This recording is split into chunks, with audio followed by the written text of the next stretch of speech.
Okay. The objective of today's session is to discuss about a compression technique called as CCITT compression. Okay. We were discussing about a compression technique called as run length encoding in the previous session, right? A technique which can be applied to both text and images, but which is primarily applied to grayscale images. That was about run length encoding. Now today we'll be learning another compression technique for text and images, which is CCITT compression technique. Okay. So the objective is to study the compression technique CCITT Group 3 1D. Okay, CCITT Group 3 one dimensional. That is how the expansion is. So we'll be having a look at what is CCITT. Then we'll have a look at what is CCITT Group 3 1D. And we'll have also look at the advantages and disadvantages of this compression technique. Okay. So this is the agenda of the day. Now let's see what is CCITT. Okay. CCITT is a lossless compression technique. So you can see here the word lossless highlighted. So it is a compression technique which is lossless, unlike JPEG, which is a lossy compression technique. There is no information that is lost when you actually do this compression. So this compression technique is primarily used for compressing facsimile and document imaging files. Okay, so electronic documents which you're scanning, and especially for fax documents which are fax. This compression technique is mainly used for compressing documents which are to be faxed or which are to be scanned and stored as in the document imaging department. Okay, so CCITT stands for Consultative Committee for International Telegraph and Telephone. That is the expansion of CCITT. So it is an organization, Consultative Committee for International Telegraph and Telephone. Okay, so this is an organization which has come up with a lot of different communication protocols for fax. For facsimile transmission, that means for transmission of black and white images, grayscale images over the telephone lines and other communication networks. They have come up with different protocols and different algorithms. So it's just the name of an organization, CCITT, okay, who have come up with different protocols for fax transmission. Now there are two different standards which are very popularly used, which have been brought up by CCIT, which is CCITT T.4 and CCITT T.6 standards, but now they are commonly referred to as Group 3 and Group 4 compression. Okay, so we will have to study this Group 3 compression, Group 3 1D and Group 4 1D compression. Okay, so we will be studying this in detail. Now, as of now, today we are going to discuss about CCITT Group 3 one-dimensional algorithm. Okay, so just understand that CCITT is an organization that has come up with a lot of protocols and algorithms for fax transmission. Okay, now how does CCITT algorithms work? Okay, we are going to see that. So all the CCIT algorithms work on a page size of 8.5 into 11 inch. Okay, so that is the standard size of pages which are faxed. So CCITT algorithms are designed to work with this particular page size. Okay, that is 8.5 into 11 inch page size. So we know that when we are scanning a document, we have the page divided into horizontal and vertical lines, right? The horizontal lines are what are called as scan lines. So this is the basic principle underlying the working of CCITT algorithms. So we know that every page is divided into horizontal lines which are called as scan lines, and every page will also be scanned at a particular resolution, right? So we normally use two different standards for image resolution, that is dots per inch and pixels per inch, right? So we are going to talk about DPI only when we're talking about CCITT. Okay, so this 8.5 into 11 inch page will have approximately this much number of pixels. Okay, that means 1728 into 2200 pixels. This is how many pixels that is approximately there in a page which is of 8.5 into 11 inch size. So how many pixels will be there in one scan line? In one scan line, there will be 1728 pixels, right? See, if this is your page, which is of size 8.5 into 11 inch, there will be 1728 pixels in each horizontal scan line. And normally, these pages have a resolution of 200 into 100 dpi. That is normal resolution at which your pages are scanned or faxed, and the more fine resolution is 200 into 200 dpi. That's a better resolution than this one. But the normal resolution that is used is 200 into 100 dpi. Okay, so just understand that the normal page size that is to which CCIT algorithms are applied is this much, 8.5 into 11 inch, and there are 1728 into 2200 pixels in every page. So basically every scan line will have 1728 pixels, and each pixel is represented by 1 bit. Okay, so every pixel, every information that is there in your page, in this page, is of 1 bit. So when you are sending this data over a communication, resolution affects the transmission. Now, how does the resolution affect the transmission? If the resolution of the page is more, then the transmission time will also be more. Okay, so if you are sending something at this resolution, your transmission time will be approximately around 7 minutes. But higher the resolution, higher will be the transmission time. So the normal time duration which is required to send a fax message is approximately around 7 minutes. Okay, so if you're sending some information in a page which is of this size, it will take approximately 7 minutes to get transmitted to the receiver end. But if the resolution is increased, the transmission time will also increase. So that is how resolution affects the fax transmission. So normally this is the resolution that we set. And if you want a more fine resolution, this is 200 into 200 dpi is the resolution that is normally used for fax messages. Okay. Now, there are 3 different algorithms for encoding of image data which have been brought about by CCITT. One is group 3 one-dimensional algorithm. Another one is group 3 two-dimensional algorithm. The third one is group 4 2D algorithm. Okay. Nowadays, group 4 2D has almost replaced group 3 1D and group 3 2D. Okay. So this is like the current algorithm which is currently used. So it has superseded all these 2 categories of algorithms.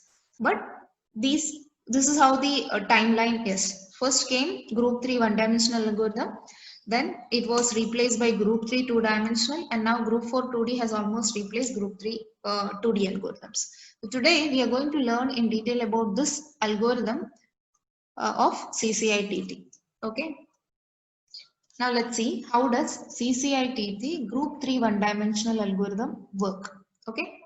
Before that, there are 3 techniques which are used by CCIT in all its algorithms. Okay. One technique is modified Huffman. Okay. All the CCIT algorithms use different techniques. So one technique that is used by CCITT is modified Huffman.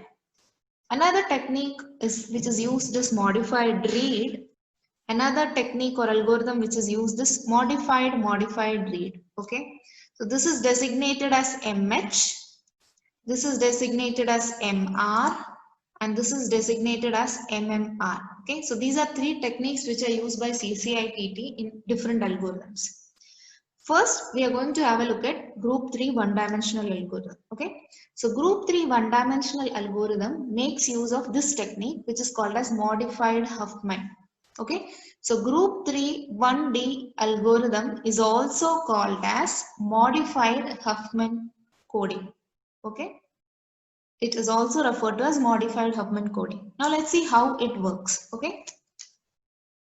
Now modified Huffman algorithm uses a combination of Huffman coding along with RLE. So modified Huffman is nothing but a combination of RLE, run length encoding, plus Huffman coding. Okay. So that is why it is called as modified Huffman. How is Huffman code modified? Along with Huffman coding, we are using run length encoding. So that is why it is referred to as modified Huffman coding. So what is basically done is you have fax page of which is of that size. Okay, 8.5 into 11 inch size pages are there. which are facts. So they will be containing many runs, right? Many runs of black and white pixels, correct? So every page will have runs of black and white pixels. So first we will be applying run length encoding in order to minimize the run length. So to this black and white runs of black and white pixels, we'll be applying first run length encoding algorithm. After that, we'll be applying Huffman coding. Okay, so that is the flow of the algorithm. First, we apply run length encoding to all the runs of black and white pixels. Then Huffman coding is applied. That is why it is called as modified Huffman. So CCIP Group 3 1D algorithm is also referred to as modified Huffman, and it uses a combination of run length encoding plus Huffman coding. Now let's see it in little bit more detail. So we all know that every page will have runs of black and white pixels. What do you mean by run? Run means a group, okay, consecutive or a sequence of black and white pixels. That is what is meant by runs. So every page will have runs of black and white pixels, correct?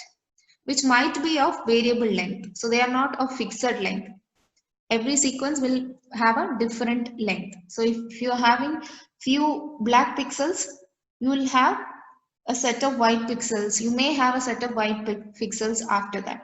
That might be preceded again by a set of black pixels. So each of this set, each of this run will be of varying lengths. So what the modified Huffman encoder will do is, MH encoder means modified Huffman encoder. Okay. What modified Huffman encoder will do is, it will scan this black and white pixels, okay, line by line, and it will do run length encoding.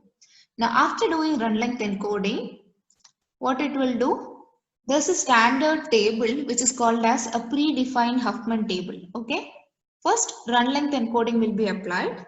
After that, that run length coded data will be again coded using Huffman, a predefined Huffman table. So there's a predefined Huffman table from where you will be taking up these codes. Now there is a table which has been created by CCITT, okay, which is called as predefined Huffman table. Now that table has been constructed by by referring a lot of handwritten and typed documents. So based on the data that is there in a lot of handwritten and text documents, this particular table has been constructed. This predefined table has been constructed.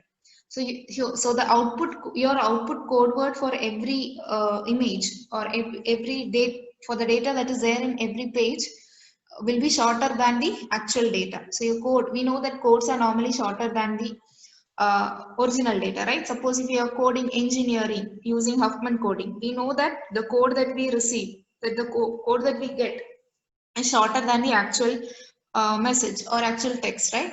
The same way, the code that we'll be getting as output will be smaller than our input pixel data. So what is our input? Our input is pixel data, which consists of runs of black and white pixels, right?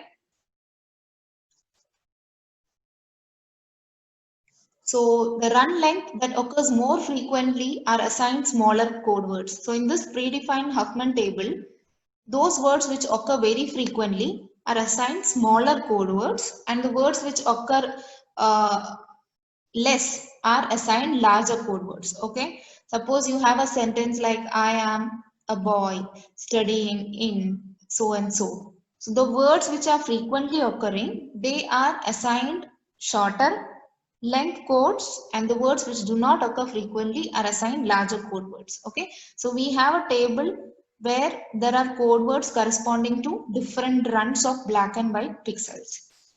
Are you getting it? Are you understanding? Are you able to understand, students? Ma'am इसके numericals रहता है क्या?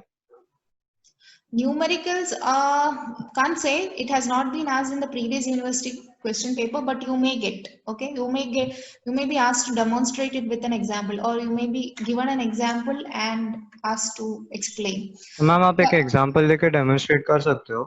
हाँ, वही करने वाली हूँ. हाँ. Okay. So since no MMS has been opted only once, that is in the previous, by your previous batch. Before that, they didn't opt for MMS. So we have only 1 or 2 reference question papers. So maybe the next time whoever is setting the question paper may or may not ask a numerical, okay? That we cannot predict. Now let's see we'll see how it works with an example. Before that, there are some more concepts which you have to understand. Okay. When you're doing this coding, there are 2 types of code words that are used. One code word is called as makeup and the other code word is called as terminating code word. Okay. These are 2 different types of code words. That is your output. Okay. You have an input pixel data. Your input is pixel data. When you code that using modified Huffman, your output that you get will constitute of 2 types of code words, makeup and terminating code word. Okay. Let's see what is meant by makeup code word and what is meant by terminating code word. Okay. Now, the condition is that when you're coding something, each pixel word is made up of 1 or more makeup or terminating code words. Okay, so it is not necessary that your output will have 1 makeup or 1 terminating code word. It may have only 1 terminating code word. It may have multiple makeup code words and 1 terminating code word. So it could be different. Okay, so every pixel word is made up of 1 or more makeup or terminating code words.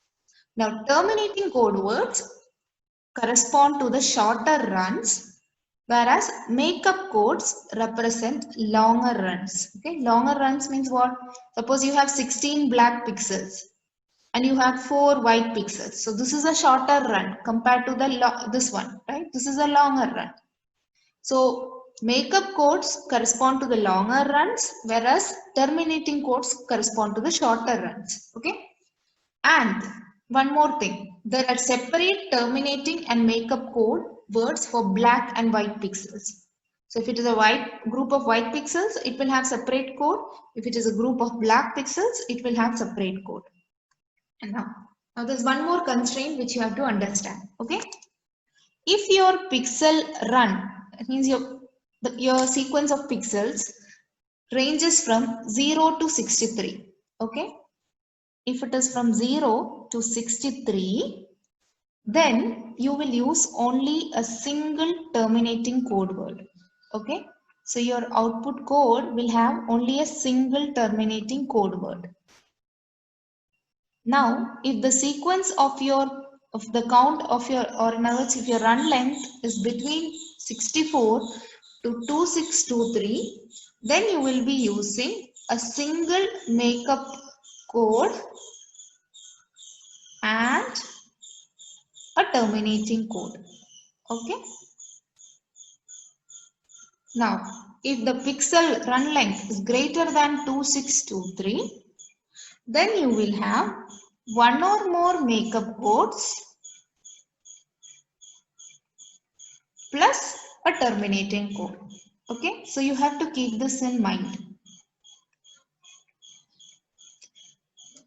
If the run length is between 0 to 63, then only a single terminating code word is sufficient. If the run length is between 64 to 2623 pixels, then you will require 1 makeup code and 1 terminating code. And if your run length is greater than 2623, you will require 1 or more makeup codes plus a terminating code. Okay. So if it is greater than 263, you will have more number of makeup codes plus a terminating code. So in all these cases, there's only a single terminating code, but your makeup codes might be nil or 1 or more. Okay, so keep these points in mind. Now let's see what is meant by EOL. Okay, this is one more concept which you should know. EOL stands for end of line. Okay, end of line is a unique code which is used to detect the start and end of a scan line. So the beginning of a scan line, so in your 8.5 into 11-inch page will have numerous scan lines, right? So this EOL code is used to detect the beginning and end of every scan line. So this is a unique code. EOL is a unique code which will be there preceding and succeeding every scan line. That means this will be, whatever is there in this line will be represented by some code, right? So before that also you'll have this EOL. After this line, whatever is the code, after that also you will have an EOL. Okay. So what is the purpose of this EOL? If there is some noise that is coming in if there's a burst of noise that is trying to correct your facts which is getting transmitted, your MH decoder will throw away that noise because that noise will not have an EOL beginning and EOL ending. So the decoder will be able to make out that this data is not a valid data. It does not have an EOL beginning and it does not have an EOL ending. Okay. So EOLs are mainly used for detecting noise. So this is the EOL code which I'm talking about. Okay, this is a standard code 000000000001. This is the standard EOL code which is used in fax transmission. So before the beginning of every scan line, you will have this code, and at the ending of every scan line also you will have this EOL code. Okay. Now there's one more thing which is called as RTC or return to control. Okay. Now, how will the decoder come to know that your scanning is over? Your entire page might not have content, right? Your content might, suppose if this is your document, suppose the content ends here. How will the decoder come to know that the content ends here? So that is denoted by a particular code which is called as return to control code. Okay. So at the end of every group 3 data stream, there will be 6 EOL codes. 6 EOL codes denote that is the end of the transmission. The transmission is over there. There's nothing more which is to be transmitted. So 6 EOL codes. What do you mean by 6 EOL code? This is one EOL code, right? I showed you. This is how an EOL code looks. So 6 EOL codes. So this is 1, 2, 3, 4, 5, 6. 6 EOL codes make what is called as RTC code. So what is RTC? Stands for return to control. That means it indicates the end of transmission. Only that much data is to be transmitted in one single stream. That is, so when the decoder encounters 6 EOL, it understands that is the end of the transmission. Okay. So this is how your scan line will look like. Okay. Your page will look like. Your one single transmission will look like this. So you can see here, EOL is there, EOL is there. That means this is one single scan line. So this stands for one scan line. Okay. Then you will have another data line which is again preceded by another EOL. Okay. So that's your second scan line. So this will get repeated like this. Okay. As many lines there are in your page, that many times this sequence will get repeated. Okay. And then at the end of the transmission, you have 3, 4, 5, 6. Sorry, you have to start counting from here. 1, 2, 3, 4, 5, 6. So this 6 EOLs correspond to an RTC code, which indicates the end of transmission. Okay. So every scan line will be preceded and succeeded by an EOL. And at the end of the transmission, you will have 6 EOLs, which denotes an RTC. So this is how your page 8.5 into 11 inch page will look like. Okay. Now let's see some examples. Okay. Examples will make the concept clear. Now see here, we are having a run of 20 black pixels. So see, 20 black pixels. So 20 black pixels means it is less than 63, right? The number of pixels is less than 63. Our run length is less than 63. If our run length is less than 63, then what will we have? We'll have only one terminating code word, right? Now from where will we get this one terminating code word? From where will we get this code word? Anyone? Kevin, where will we get this terminating code word from?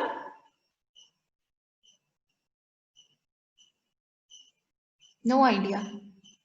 No Anjali? idea, ma'am. Anjali?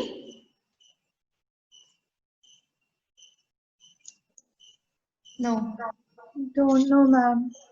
We will get this terminating code word from the predefined Huffman table, which I said. Okay? Correct? This is 20 black pixels, right? So the run length is less than 63. So we'll require only one terminating code word, and this code word will be obtaining it from a predefined Huffman table. Now you can see here, this is the terminating code word corresponding to 20 black pixels. Where did we get this? We got this from a predefined table. I'll show you that predefined table, okay? Now what has happened here? Initially, every pixel required 20 bits, right? But now we have changed it into a 11-bit code word. So basically, your data has been compressed, and the compression ratio is nearly 2:1. I'll just show you the standard table, okay? This is a predefined Huffman table. This is a portion of the predefined Huffman table, okay? So you can see here there are code words corresponding for white runs and black runs. What do you mean by white run? White run means white pixels. Black run means black pixels. Okay, so if there is 0 pixel or white pixel, then this will be the code. 0 black pixel, this will be the code. 1 white pixel, this is the code. 1 black pixel, this is the code. This is the number of times the pixel is getting repeated. Okay, n stands for the number of times the pixel is getting repeated. So if you have a stream like this, okay, there is content which is proceeding. Okay, we do not know what that content is. There is content here also. Succeeding content is also there. We do not know what is that. Now just consider this stream. Okay, starting from here. What is this? This is 4 black pixels. Okay, this is 4 black pixels. So if this is 4 black pixel, what will be the corresponding code?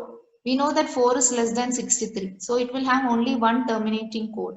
Now what is that one terminating code? The code corresponding to 4 black pixel is 011. Okay, so that is how here we have this terminating code 011. Now after 4 black pixel, what do we have? 1, 2, 3, 4, 5, 6, 7, 8, 9. 9 white pixel. We have 9 white pixels. So what is the code corresponding to 9 white run? 10100 is the code corresponding to 9 white run. So that's how you get this. Then we have 2 black pixels. So 11 is the code corresponding to 2 black pixel. Got it? How we are mapping from this predefined table? Yes? Yes, ma'am. Okay, so this is how this particular stream will look like. So you will have to first run length encode whatever your run of black and white pixels is. You will have to perform run length encoding first, and after that you will have to refer this predefined Huffman table to obtain the actual code. So this is a predefined table. So what do? You will scan that stream of black and white pixels, and then first you will perform run length encoding. So first we have 4 black pixels that you have encoded like this, 4 black. Then from the predefined Huffman table, you will refer and write the code corresponding to the color. Okay, if it is black, it has a different code. If it is white, it has a different code. So white runs and black runs have separate codes in the predefined Huffman table. So this is how you do the coding using modified Huffman technique, or in CCIT group 3 1D technique. This technique is what is referred to as modified Huffman, or it's a combination of run length encoding plus Huffman coding. So this is the table for predefined Huffman table from 0 to 63. Okay, so you can see here from 0 to 63. This corresponds to white pixels, and this column corresponds to black pixels. So again here you have here you have till 31, then from 32 you have it here. So this is white, this is column for white pixels, this is column for black pixels. Okay, so this is the CCIT terminating code for from 0 to 63. We know that from 0 to 63 we'll require only one terminating code. So that is why the name of the table is CCIT terminating codes for n value which lies between 0 and 63. Okay. Now let's see the table for n value greater than 63. Okay. So this is the predefined table for n value which is greater than 63. So if n value is greater than 63, we know that we require one makeup code plus one terminating code, right? So suppose you want to encode 94 white, okay? You want to encode a run of 94 white pixels. How will you encode 94 white pixels? You will encode it as 64 white plus 30 white. Okay. So you know the code corresponding to 64 is 11011. Okay. So the code corresponding to 64 is 11011. So we got 64 from this table. Now we'll have to refer the previous table to find out the equivalent code for 30, because 94 we have split it as 64 plus 30. So the corresponding code for white pixel we'll have to pick from here and then we'll append it here. So this is the code corresponding to 30 and this is the code corresponding to 64 white pixels. So 64 white pixels, 30 white pixels. That's how you got the code for 94, a run of 94 white pixels. So which is our makeup code and which is our terminating code? This one, the shorter run. This is our terminating code. And this one, the longer run, is our makeup code. Got it?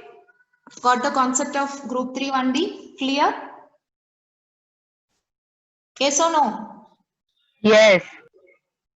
Okay. Now let's see the values greater than.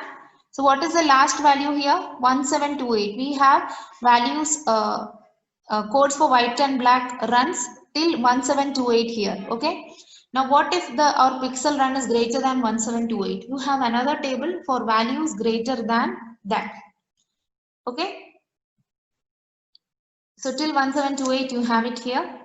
Now just have a look. This section of the table is the code for code words for pixels which is greater than 1792. Okay.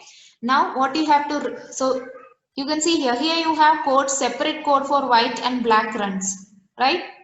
Till here, till 1728, you have separate codes for black and white runs. But after 1728, you do not have separate code for black and white runs. You have the same code for, you have the identical code for black and white pixels. So whether it is 1792 black pixel or 1792 white pixel, you will be using the same code. Okay, so just keep it in mind. After 1728, you don't have separate codes for black and white runs. You will be using the identical code for both black runs as well as white runs. Okay, so this are the rules which you have to keep in mind. If your run length is less than 64, that is from 0 to 63, you will have only one terminating code. Now, if your run length is greater than 64, you will be using one makeup code plus one terminating code. And what if it is greater than how much? 2623, you will be using one or more makeup codes and a terminating code. Okay, so greater than 2623, you will be using one or more makeup codes and one terminating codes. Now let's see some examples. Now if I show you the table, can you tell me what will be the code for 132 white pixels? What will be the code for 132 white pixels?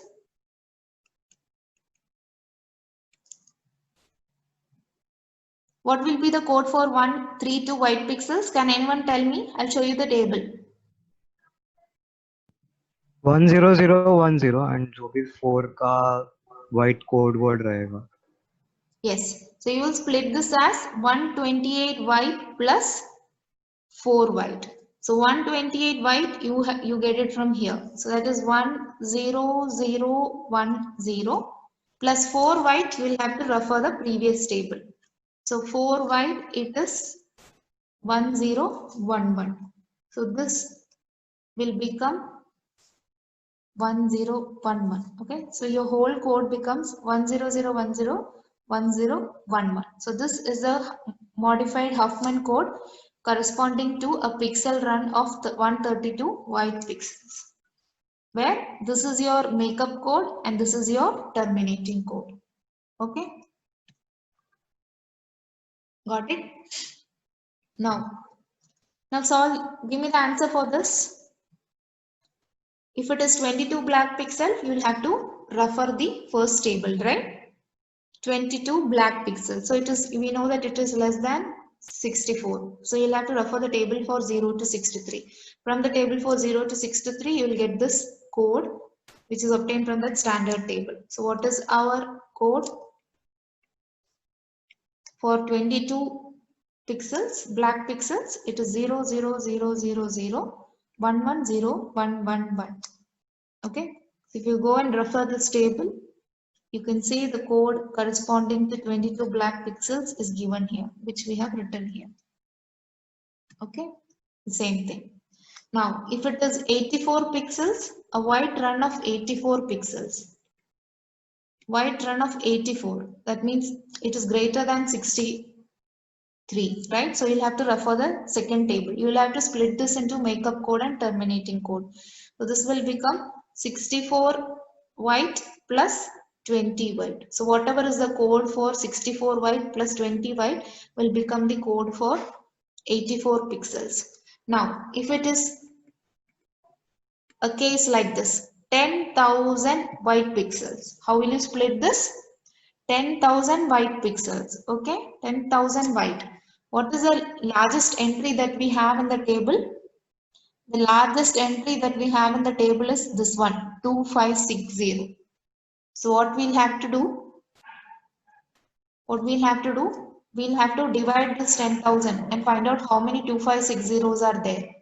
So we can, when we do multiplication, we get to know that it can be maximum 3 times only. So this will be actually equal to 2560 into 3 times plus 2304, this one 2304 plus 16. So you'll have to actually split this white run like this, and then the code for 2560 will appear 3 times. So this code, the code corresponding to 2560 will appear 3 times, followed by the code for 2304, followed by the code for 16. Okay. So here you have how many? Sorry. 1, 2, 3, 4 makeup words, 4 makeup codes plus 1 terminating code. Okay, so this is how how CCIT Group 3 1D compression works. It's basically a combination of run length encoding plus Huffman coding. So for Huffman coding, there is a predefined table which has been constructed by going through a lot of handwritten and typed documents. So all the frequently occurring words, they have already decided that this would be the code, corresponding code for white runs and black runs. We just have to refer that table. Okay. So now let's see what are the advantages and disadvantages of Group 3 1D. So this Group 3 1D algorithm, it's called one dimension because basically it's working on 1-bit data. Okay, it's simple to implement in both hardware and software. It is a worldwide standard that is used for fax transmission and which is also accepted for scanning, okay, document imaging applications. So it's a standard which has been adopted worldwide for document imaging applications and facsimile transmission. These are the advantages. Now the disadvantage is that it does not have any error protection mechanism. Okay, even if your data gets manipulated during transmission, there is no mechanism which is integrated into CCIT Group 3 1D to do the correction, necessary correction. So CCIT Group 3 1D assumes that your communication link is reliable. Okay, that assumption is there, that the communication link over which you are transmitting the FACSIMIL data is error free. There's no error protection mechanism as such in CCIT Group 3 1D. That is one serious drawback of this technique. Another drawback, since each new piece of information is a change from the previous one, it is possible to misinterpret one change, causing the rest of the image to reverse the colors. Okay, so misinterpretation is also, it is also susceptible to misinterpretation, because of which your entire coding might go wrong. These are the drawbacks of Group 3 1D. In the initial days, when we started using FACSIMIL transmission, that was the standard, but later on it was succeeded over by Group 3 2D and Group 4 algorithms. So we are going to study Group 3 and Group 4 also in the coming sessions. So when you compare Group 3 1D and Group 3 2D, what you can observe is you'll get a compression ratio which is between 10 and 20. That is, for Group 3 2D algorithms, you get a better compression ratio. Okay, so which lies between Group 3 1D and CCIT Group 4 algorithms. This compression ratio of Group 3 2D lies between that of Group 4 and Group 3 1D. That means it's basically higher than Group 3 1D. So later on, this scheme, Group 3 2D scheme, succeeded the Group 3 1D scheme, and after a few years, it was again succeeded by Group 4 2D compression. Okay, we'll be studying Group 4 2D compression in the coming sessions. Okay, so the probable question that you can expect for university exam is CCIT. Explain the CCIT Group 3 1D compression. So in that case, it is not possible for you to by heart this table. Okay, so maybe you may be given a portion of the table like this, and you will be asked to demonstrate the algorithm using the predefined table, or you will have to just memorize few values and then demonstrate the algorithm using an example like this. Okay, so you don't have to by heart the whole table. You will have to just demonstrate by just remembering an example. Okay. Ma'am, I have a doubt. Yes. Ma'am, while sending the data, there is an RTC, and before that there's an EOL. So what if in the last data part I give 6 EOLs? So how will it differentiate that that's a data and not the RTC or EOL? There will be 7 EOLs at the last. Before RTC and EOL, I'm giving 7 EOLs as data part. So like how will it differentiate that this is data and not the RTC and EOL, and we don't have to stop the transmission here itself? See, okay, you are saying that you are sending EOLs as that will be detected as EOL only. It will not be detected as data. If you send 6 EOLs as, that is a Unicode which has been identified for EOL. So even if you send it as a data, that will be detected as an EOL only, not as data. Okay. That's again, but such situations normally don't occur because we'll be sending when it comes to fax document, we'll be having majority black pixels only, right? We'll be sending some content, some actual pixels which represent characters or information over fax, right? So the probability of EOLs coming as data is very rare. But even if it comes, that will be detected as EOL only, not as a data. That will be detected as the end of the transmission. You can say that it's a kind of drawback only.